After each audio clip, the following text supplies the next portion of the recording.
9 TV Telangana news కి స్వాగతం. Bulletin లో ముందుగా హెడ్లైన్స్.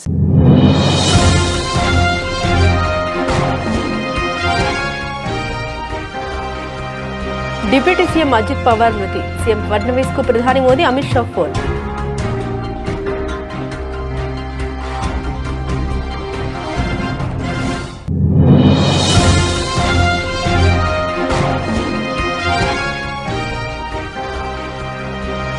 మోదీకి ట్రంప్ క్షమాపణ చెప్పాలి. అమెరికన్ సింగర్ మేరీ మిల్బెన్ సంచలన వ్యాఖ్యలు.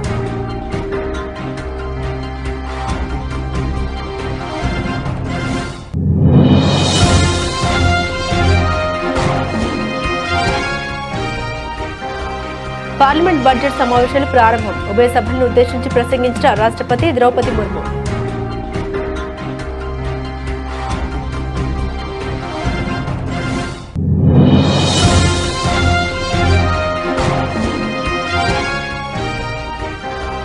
జనసేన ఎమ్మెల్యే ఆరవ శ్రీధర్పై మహిళ లైంగిక ఆరోపణలు.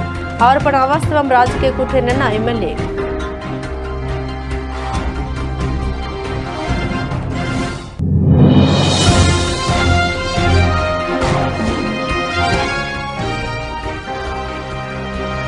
గణతంత్ర దినోత్సవ వేడుకల్లో రాహుల్ గాంధీని అవమానించేలా బీజేపీ వ్యవహరించింది. మండిపడ్డ జగ్గారెడ్డి.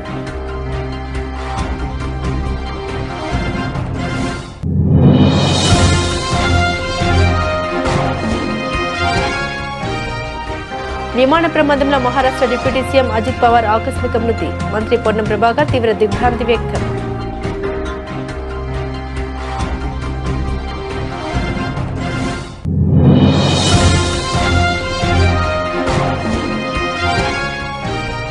రేవంత్ రెడ్డి అతని సోదరులు కలిసి 5 లక్షల కోట్ల విలువైన 9,200 ఎకరాల భూముల్ని కొల్లగొట్టే ప్రయత్నం. కేటీఆర్ ఫైర్.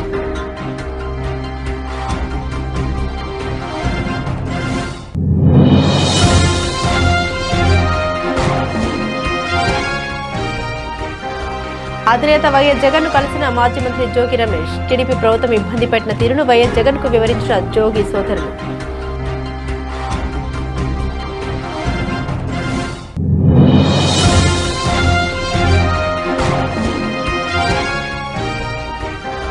ఖమ్మం పట్టణంలో పేదల ఇళ్లను కూల్చివేస్తున్న అధికారులు. పరిహారం ఇవ్వకుండా తమ ఇంటిని అన్యాయంగా కూల్చేస్తున్నారని పేదల ఆవేదన.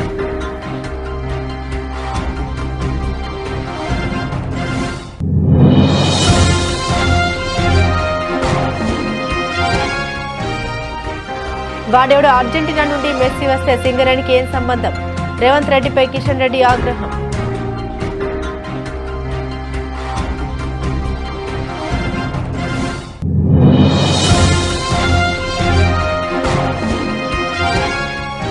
కలియుగ ప్రత్యక్ష దైవం కొలువుదీరిన తిరుమలలో భక్తుల రద్దీ. తిరుమల శ్రీవారి హుండీ ఆదాయం 3.73 కోట్లు.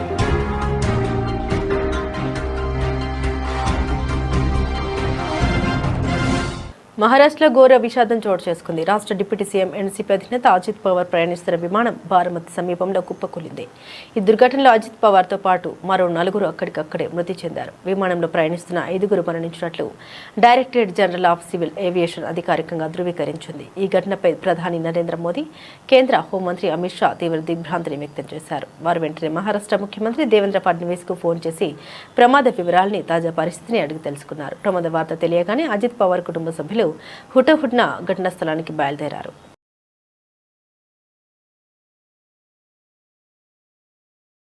అమెరికా భారత్ మధ్య ఉద్రిక్తత వేళ భారత ప్రధాని నరేంద్ర మోదీ అనుసరిస్తున్న దౌత్య నీతిపై ప్రముఖ అమెరికన్ గాయని నటి మేరీ మిల్బెన్ ప్రశంసలు కురిపించారు. భారత విషయంలో అమెరికా అధ్యక్షుడు డొనాల్డ్ ట్రంప్ తన వైఖరిని మార్చుకోవాలని, ప్రధాని మోదీకి క్షమాపణ చెప్పాలని ఆమె సంచలన వ్యాఖ్యలు చేశారు.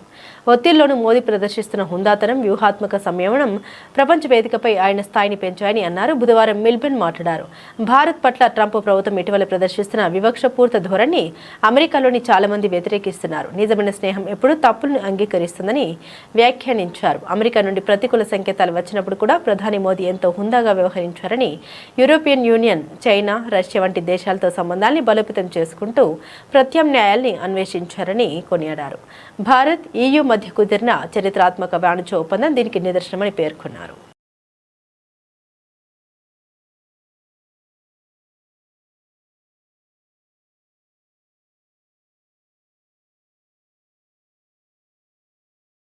పార్లమెంట్ బడ్జెట్ సమావేశాలు ఈ రోజు ఘనంగా ప్రారంభమయ్యాయి. తొలి రోజు ఢిల్లీలోని పార్లమెంట్లో లోక్సభ, రాజ్యసభ సభ్యులతో కూడిన ఉభయ సభల్ని ఉద్దేశించి రాష్ట్రపతి ద్రౌపది ముర్ము ప్రసంగించారు. కేంద్ర ఆర్థిక మంత్రి నిర్మలా సీతారామన్ ఈ నెల 29న ఆర్థిక సర్వేను ఫిబ్రవరి 1న కేంద్ర బడ్జెట్ ప్రవేశపెట్టనున్నారు. ఈ సందర్భంగా రాష్ట్రపతి ముర్ము మాట్లాడారు.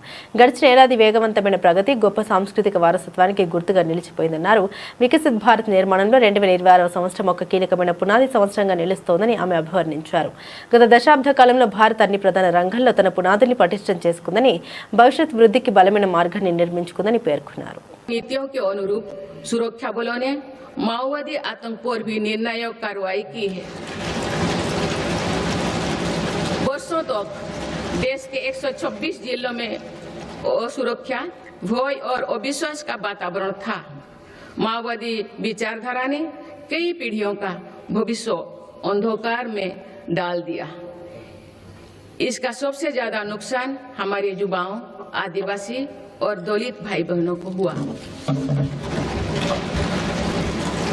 आज माओवादी आतंक की चुनौती 126 जिलों से घटकर 8 जिलों तक सीमित हो गई है।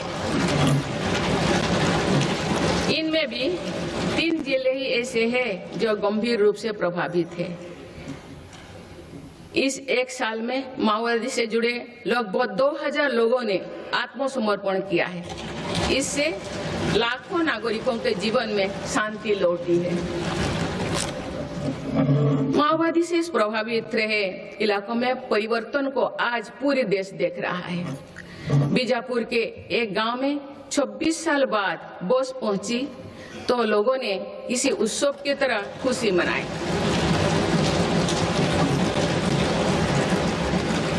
बस्तर ओलंपिक में युवा बढ़ चढ़कर हिस्सा ले रहे हैं। हथियार छोड़ चुकी व्यक्ति आप जगदलपुर में पंडुम कैफे में लोगों की सेवा कर रहे हैं।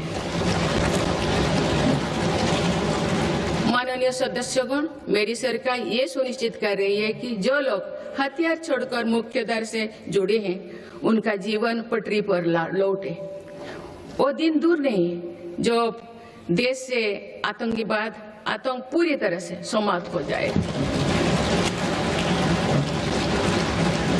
माननीय सदस्यगण, గురుదేవ్ రవీంద్రనాథ్. కడప జిల్లా రైల్వే కోడూరు జనసేన ఎమ్మెల్యే ప్రభుత్వపై పార్వతి శ్రీధర్పై తీవ్ర లైంగిక ఆరోపణ రావడం రాజకీయంగా కలకలం రేపుతుంది. తనను లైంగికంగా వాడుకుని పలుమార్లు గర్భస్రావాలు చేయించారని ఓ ప్రభుత్వ ఉద్యోగిని ఆరోపించారు. ఈ ఆరోపణపై పోలీసులు కేసు నమోదు చేసి దర్యాప్తు చేస్తున్నారు. మరోవైపు ఇవన్నీ అవాస్తవాలని, తనపై రాజకీయ కుట్ర జరుగుతుందని ఎమ్మెల్యే శ్రీధర్ ఖండించారు. రైల్వే కోడూరుకు చెందిన ఓ ప్రభుత్వ ఉద్యోగిని సోషల్ మీడియాలో ఒక వీడియో విడుదల చేశారు. ఎమ్మెల్యే శ్రీధర్ తనను 1.5 సంవత్సరాలుగా లైంగికంగా వాడుకుంటున్నారని, 5 సార్లు బలవంతంగా అబార్షన్ చేయించారని ఆమె ఆరోపించారు. పెళ్లి చేసుకుంటామని నమ్మించి మోసం చేశారని, ఇప్పుడు తన కుమారుని చంపేస్తామని బెదిరిస్తున్నారని ఆమె ఫిర్యాదులో పేర్కొన్నారు. ఈ వీడియో వైరల్ కావడంతో ఆమె పోలీసులకు కూడా ఫిర్యాదు చేశారు. అందరికీ నమస్కారం. నేను అరవ శ్రీధర్, రైల్వే కోడ జనసేన పార్టీ ఎమ్మెల్యేగా ఉన్నాను. ఈ రోజు మార్నింగ్ నుంచి ఏదైతే నా మీద తప్పుడు ప్రచారం, అదేవిధంగా తప్పుడు ఫేక్ డీప్ వీడియోలు ప్రచారం చేస్తున్నారో దానికి నేను సూటిగా వాళ్ళనే క్వశ్చన్ అడుగుతున్నాను. నేను 2021 నుంచి సర్పంచ్ గా 3 years కంటిన్యూగా సర్పంచ్ గా పనిచేశాను. సర్పంచ్ గా పనిచేసేటప్పుడు నా విలేజ్ లో కావచ్చు, లేకపోతే పక్క పంచాయతీలు కావచ్చు, మండలంలో కావచ్చు, ఏ రోజైనా శ్రీధర్ ఇలాంటి తప్పులు చేస్తాడు, శ్రీధర్ పలానా తప్పులు చేస్తాడు, తప్పుడు వ్యక్తి అని నిరూపించండి.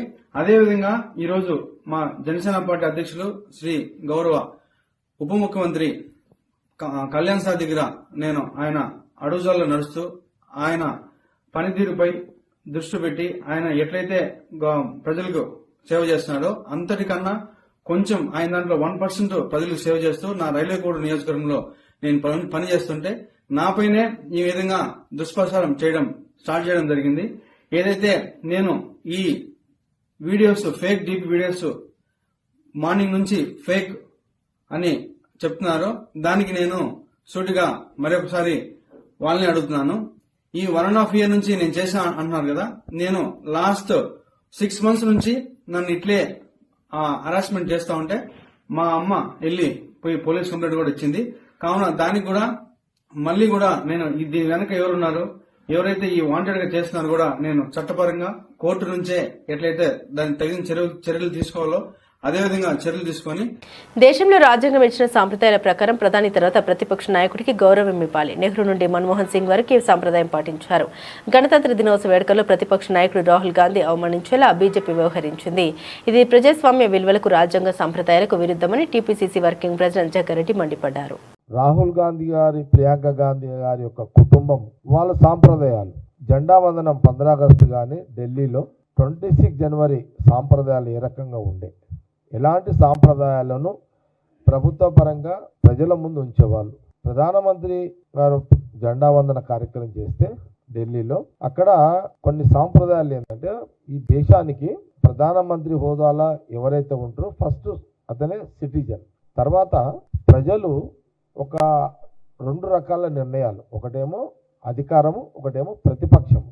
ఇది డెమోక్రసీ రాజ్యాంగ పద్ధతిలో, అంబేద్కర్ గారి యొక్క రాజ్యాంగ పద్ధతిలో ప్రజల ఓటు బ్యాంకు ద్వారా, ప్రజల ఓటు ద్వారా మరి ప్రధానమంత్రికి హోదాలో ఒక వ్యక్తికి అవకాశం ఇస్తే ప్రతిపక్ష పార్టీగా ఒక పార్టీకి అవకాశం ప్రజలు ఇచ్చే సాంప్రదాయం దేశంలో కొనసాగుతుంది.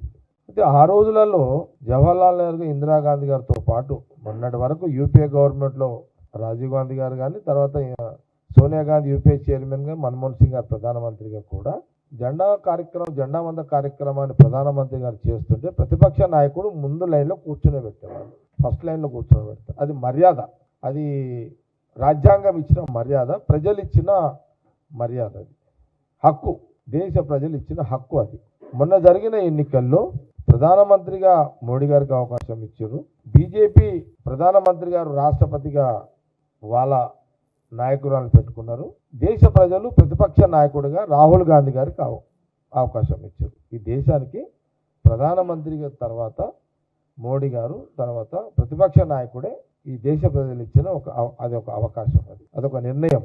నిన్న 26 జనవరి ప్రతిపక్ష నాయకుడు రాహుల్ గాంధీ గారిని అవమానపరిచే విధంగా బీజేపీ ప్రవర్తన నిన్న చాలా స్పష్టంగా కనబడ్డది. ఇది ప్రజలు గమనించాలి. ఆనాటి రాహుల్ గాంధీ గారి యొక్క కుటుంబాన్ని తీసుకొచ్చిన ఒక మంచి సాంప్రదాయాలను ఈనాడు బీజేపీ ప్రభుత్వము, మోడీ గారు, అమిత్ షా గారు దాన్ని, ఆ సాంప్రదాయాలను తుంగలో తొక్కింది. ఇది చాలా చాలా చాలా అంటే ఒక ప్రధానిగా మోడీ గారు, ఒక అమిత్ షాగా, హోమ్ మినిస్టర్ గారు సాంప్రదాయాల పేరు మీద రాజకీయ జీవితాన్ని గడుపుతున్నటువంటి బీజేపీ, సిద్ధాంతాల పేరు మీద జీవించే రాజకీయ పార్టీగా బీజేపీ, మరి ఈరోజు అలాంటి సాంప్రదాయాలను తుంగల దొక్కే యొక్క పరిస్థితులు ఈ రోజు నిన్న మనము అక్కడ చూడడం జరిగింది. రాహుల్ గాంధీ గారు విమాన ప్రమాదంలో మహారాష్ట్ర డిప్యూటీ సీఎం అజిత్ పవార్ ఆకస్మిక మృతి పట్ల మంత్రి పొన్నం ప్రభాకర్ తీవ్ర దిగ్భ్రాంతి వ్యక్తం చేశారు. వారి మరణం మహారాష్ట్ర రాజకీయాల్లో తీరని లోటు అని అన్నారు. ఈ విషాద సమయంలో పవార్ కుటుంబ సభ్యులకు, అభిమానులకు, శ్రేయోభిలాషులకు ప్రగాఢ సానుభూతి వ్యక్తం చేశారు. మహారాష్ట్ర ఉప ముఖ్యమంత్రి అజిత్ పవార్ గారి ఆకస్మిక మృతిని తీవ్ర సంతాపం వ్యక్తం చేస్తా ఉన్నాం.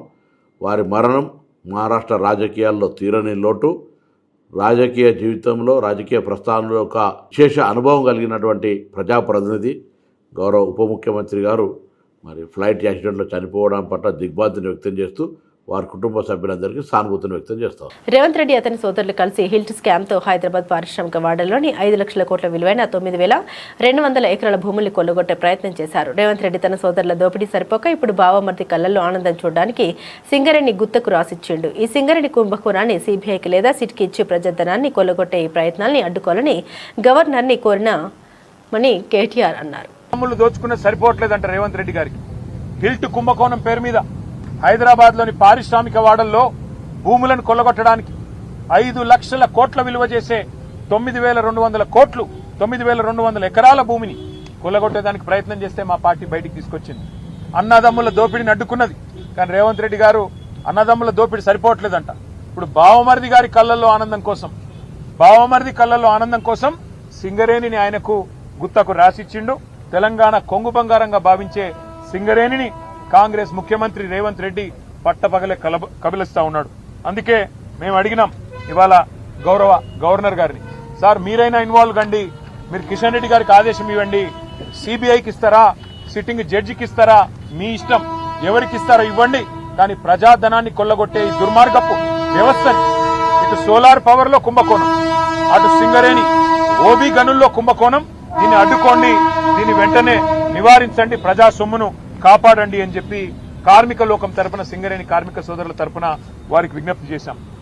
మాజీ ముఖ్యమంత్రి వైఎస్ఆర్సీపీ అధినేత వైఎస్ జగన్ ను మాజీ మంత్రి జోగి రమేష్, ఆయన సోదరుడు జోగి రామ్ కుటుంబ సభ్యులు తాడపల్లి నివాసంలో కలిశారు.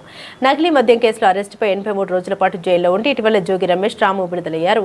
తమ కుటుంబాన్ని అక్రమ కేసులతో టీడీపీ ప్రభుత్వం ఇబ్బంది పెట్టిన తీరును జోగి సోదరులు వైఎస్ జగన్ కు వివరించారు. వైఎస్ఆర్సీపీ నాయకులు, క్యాడర్ ఎవరు అక్రమ కేసులకు భయపడాల్సిన అవసరం లేదని ధీటుగా ఎదుర్కొందామని వైఎస్ జగన్ భరోసానిచ్చారు. పార్టీ లీగల్ సెల్ నుండి అవసరమైన న్యాయ సహాయం అందుతుందన్నారు. ఈ సందర్భంగా జోగి కుటుంబ సభ్యుల యోగక్షేమాలు తెలుసుకుని వారందరికీ వైఎస్ జగన్ ధైర్యం తెలిపారు. ఖమ్మం పట్టణంలో వందల మంది పోలీసుల పహారాలో పేదల ఇళ్లను కూల్చివేస్తున్న అధికారులు ప్రకాష్ నగర్, రావిచెట్టు బజారు ప్రాంతంలో దశాబ్దాలుగా ఇళ్లు నిర్మించుకుని జీవనం సాగిస్తున్న పేదలపై దౌర్జన్యం చేస్తున్నారు. ఎలాంటి ముందస్తు సమాచారం ఇవ్వకుండా ఇండ్లలో ఉన్న వారిని బలవంతంగా అరెస్టు చేసి జేసీబీలతో కూల్చివేశారు. కాస్త సమయం ఇస్తే ఇంట్లో ఉన్న విలువైన వస్తువులు తీసుకుంటామని వేడుకున్నా వినిపించుకోలేదు అధికారులు. ఇండ్లు ఖాళీ చేయమని నోటీసులు ఇవ్వకుండా, ప్రత్యామ్నాయంగా వేరే దగ్గర చోటు చూపించకుండా, పరిహారం ఇవ్వకుండా తమ ఇండ్లను అన్యాయంగా కూల్చేస్తున్నారని పేదలు ఆవేదన వ్యక్తం చేశారు. ఇప్పటికిప్పుడు పొద్దున్న ఒక్కరోజు ముందు కూడా చెప్పలేదు. ఒక్కరోజు కూడా ముందు చెప్పుకొని ఇప్పుడు సామాన్లతో దేవుడని కూల్చుతున్నారు. మాకేమైనా ఇచ్చారా? వేరే చోట ఏమైనా ఇచ్చారా? మాకేమైనా డబ్బులు ఇచ్చారా? వేరే చోట ప్లాన్ ఇచ్చారా? చదువుకోవడానికి ఇచ్చారా? మొత్తం ఇల్లు పోతే మీరు రోడ్డు మీద సావాలా? ఒక్కరోజు ముందు కూడా చెప్పకుండా మమ్మల్ని ఎందుకు ఇట్లా చేస్తున్నారు? ఇప్పటికిప్పుడు ఇట్లా సావాలి.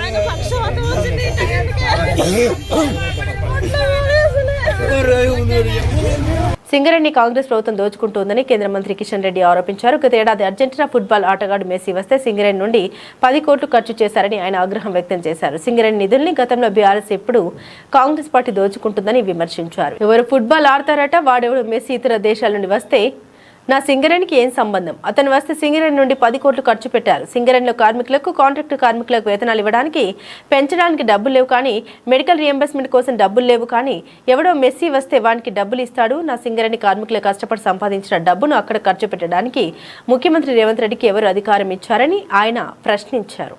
సింగరేణిని ఈరోజు కాంగ్రెస్ పార్టీ కూడా దోచుకుంటుంది. ఎవడో ఫుట్బాల్ ఆటోడట, వాడు ఇతర దేశాల నుంచి వస్తే ఏం పేరు అంటారు? ఆడోడు మెస్సీ అట, వాడేవాడు మెస్సీయో గిస్సో, వాడేవో వస్తే నా సింగరేణికి సంబంధం అని అడుగుతా ఉన్నాను. సింగరేణి సంబంధం ఏంటి? సింగరేణి నుంచి 10 కోట్లు తీసి ఖర్చు పెడతారు. ఇక్కడ సింగరేణిలో కార్మికులకు, కాంట్రాక్ట్ కార్మికులకు జీతాలు ఇవ్వడానికి, జీతాలు పెంచడానికి డబ్బులు లేవు. మెడికల్ రియంబర్స్మెంట్ చేయడానికి డబ్బులు లేవు. కానీ ఎవడో మెస్సీ గారు వస్తే వానికి డబ్బులు ఇస్తారు. వాడిని ఆడించడం కోసం నా సింగరేణి కార్మికులు కష్టపడి సంపాదించినటువంటి డబ్బు అక్కడ ఖర్చు పెట్టడానికి రేవంత్ రెడ్డికి ఎవరు అధికారం ఇచ్చారని అడుగుతా ఉన్నాను. కలియుగ ప్రత్యక్ష దైవం కొలువుదీరిన తిరుమలలో భక్తుల రద్దీ కొనసాగుతుంది. వివిధ ప్రాంతాల నుండి వచ్చిన భక్తులతో 18 కంపార్ట్మెంట్లు నిండిపోయాయి. టోకెన్లు లేని భక్తులకు 8 గంటల సర్వదర్శనం అవుతుందని టీటీడీ అధికారులు వివరించారు. నిన్న స్వామివారిని 77,049 మంది భక్తులు దర్శించుకోగా 21,469 మంది తలనీలాలు సమర్పించుకున్నారు. భక్తులు సమర్పించుకున్న కానుకల ద్వారా హుండీకి 3.73 కోట్ల ఆదాయం వచ్చిందన్నారు. నివాస మంగాపురం శ్రీ కళ్యాణ వెంకటేశ్వర స్వామివారి ఆలయంలో ఫిబ్రవరి 8 నుండి 16వ తేదీ వరకు వార్షిక బ్రహ్మోత్సవాలు జరగనున్నాయి. ఫిబ్రవరి 7వ తేదీ సాయంత్రం అంకురార్పణతో బ్రహ్మోత్సవాలు ప్రారంభమవుతాయని ఆలయ అధికారులు వివరించారు. ఈ సందర్భంగా ఫిబ్రవరి 5న కోయిల్ అల్వార్ తిరుమంజనం జరుగుతుందని, ఆ రోజున తెల్లవారుజామున సుప్రభాతంతో స్వామివారిని మేల్కొల్పి అనంతరం అగమోక్తంగా కార్యక్రమాలు చేపడతారని వెల్లడించారు. బంగారం, వెండి ధరల పరుగు ఆగడం లేదు. అంతర్జాతీయంగా నెలకొన్న భౌగోళిక రాజకీయ అనిశ్చిత కారణంగా పెట్టుబడిదారులు సురక్షితమైన ఆస్తుల వైపు మొగ్గు చూపుతున్నారు. దీంతో పసిడి వెండికి డిమాండ్ పెరిగి ధరలు రికార్డు స్థాయికి దూసుకెళ్తున్నాయి. తాజాగా బంగారం ధర 10 గ్రాములకు 3,220 మేర పెరిగింది. వెండి శాతం కిలోకి ఏకంగా సుమారు 10,000 పెరగడం గమనార్హం. ఈ రోజు ఉదయం 11 గంటల సమయానికి హైదరాబాద్ మార్కెట్లో 24 క్యారెట్ల 10 గ్రాముల బంగారం ధర 1,65,170కి చేరుకుంది. అలాగే 22 క్యారెట్ల 10 గ్రాముల బంగారం ధర 2,950 పెరిగి 1,51,400 వద్ద కొనసాగుతుంది. దేశ రాజధాని ఢిల్లీలోనూ ఇదే పరిస్థితి ఉంది. అక్కడ 24 క్యారెట్ల పసిడి ధర 1,65,300 ఉండగా 22 క్యారెట్ల ధర 1,51,550గా నమోదైంది. అండర్-19 ప్రపంచ కప్ 2026లో యంగ్ ఇండియా జోరు కొనసాగుతుంది. సూపర్ 6 దశలో జింబాబ్వేతో జరిగిన మ్యాచ్లో టీమిండియా 204 పరుగుల భారీ తేడాతో ఘన విజయం సాధించింది. 353 పరుగుల లక్ష్యంతో బరిలోకి దిగిన జింబాబ్వేను భారత బౌలర్లు 148 పరుగులకే ఆలౌట్ చేశారు. జింబాబ్వే బ్యాటర్లలో లిరాయ్ 62 పరుగులతో హాఫ్ సెంచరీ సాధించి పోరాడగా కియాన్ టటేండ్రా పర్వాలేదనిపించారు. మిగతా బ్యాటర్లు పూర్తిగా విఫలమయ్యారు. ముగ్గురు బ్యాటర్లు ఖాతా తెరవకుండానే పెవిలియన్ చేరారు. భారత బౌలర్లలో ఉద్దవ్, ఆయుష్ చెరో 3 వికెట్లు పడగొట్టారు. అంబరీష్ 2 వికెట్లు, హెనిల్ కిలాన్ చెరో వికెట్ తీశారు. మ్యాచ్లో టాస్ గెలిచిన జింబాబ్వే బౌలింగ్ ఎంచుకుంది. దీంతో తొలుత బ్యాటింగ్కు దిగిన భారత్ నిర్ణీత 50 ఓవర్లలో 8 వికెట్ల నష్టానికి 352 పరుగుల భారీ స్కోర్ చేసింది. విహాన్ మల్హోత్రా అద్భుత సెంచరీతో ఆకట్టుకోగా అభిజ్ఞాన్, వైభవ్ సూర్యవంశీ హాఫ్ సెంచరీతో రాణించారు. అరుణ్ జార్జ్, ఆయుష్ మాత్రే, అంబరీష్, వేదాంత్ త్రివేది పరుగులు చేశారు. చివరిలో కిలాన్ పటేల్ దూకుడుగా ఆడడంతో భారత్ 350 మార్కును దాటి 352 పరుగులు చేసింది. బులెటిన్ ముగించే ముందు హెడ్లైన్స్ మరోసారి.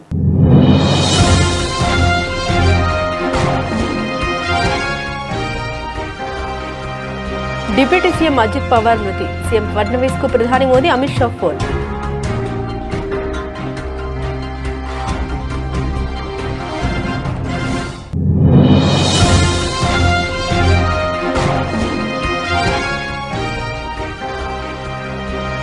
మోదీకి ట్రంప్ క్షమాపణ చెప్పాలి. అమెరికన్ సింగర్ మేరీ మిల్బెన్ సంచలన వ్యాఖ్యలు.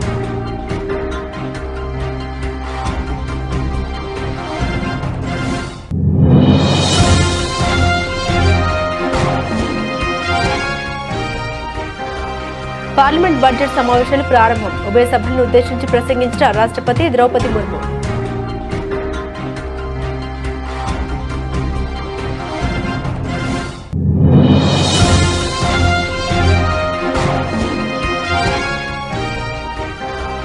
జనసేన ఎమ్మెల్యే ఆరవ శ్రీధర్పై మహిళ లైంగిక ఆరోపణలు.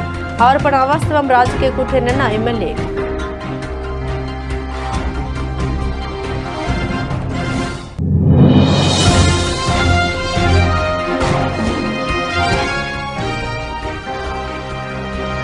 గణతంత్ర దినోత్సవ వేడుకల్లో రాహుల్ గాంధీని అవమానించేలా బీజేపీ వ్యవహరించింది.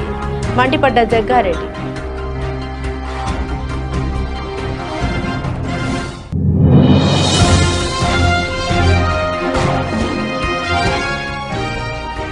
విమాన ప్రమాదంలో మహారాష్ట్ర డిప్యూటీ సీఎం అజిత్ పవార్ ఆకస్మిక మృతి. మంత్రి పొన్నం ప్రభాకర్ తీవ్ర దిగ్భ్రాంతి వ్యక్తం.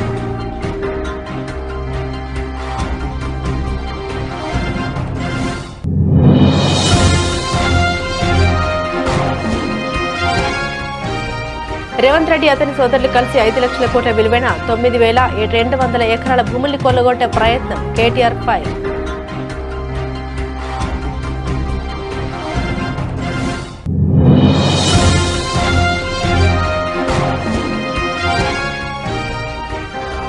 అధినేత వైఎస్ జగన్ ను కలిసిన మాజీ మంత్రి జోగి రమేష్. టీడీపీ ప్రభుత్వం ఇబ్బంది పెట్టిన తీరును వైఎస్ జగన్ కు వివరించిన జోగి సోదరులు.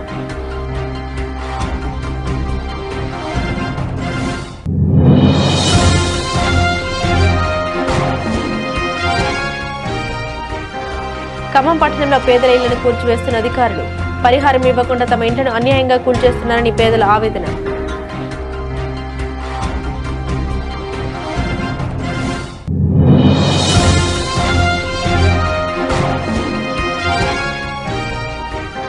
వాడెవడో అర్జెంటీనా నుండి మెస్సీ వస్తే సింగరేణికి ఏం సంబంధం? రేవంత్ రెడ్డిపై కిషన్ రెడ్డి ఆగ్రహం.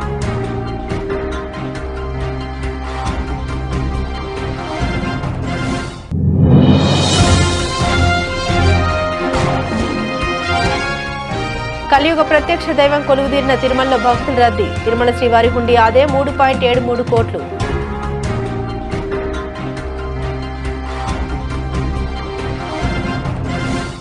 ఇవి బులెటిన్లోని విశేషాలు. తిరిగి మరో బులెటిన్తో మళ్ళీ కలుసుకుందాం. అంతవరకు సెలవు. నమస్కారం.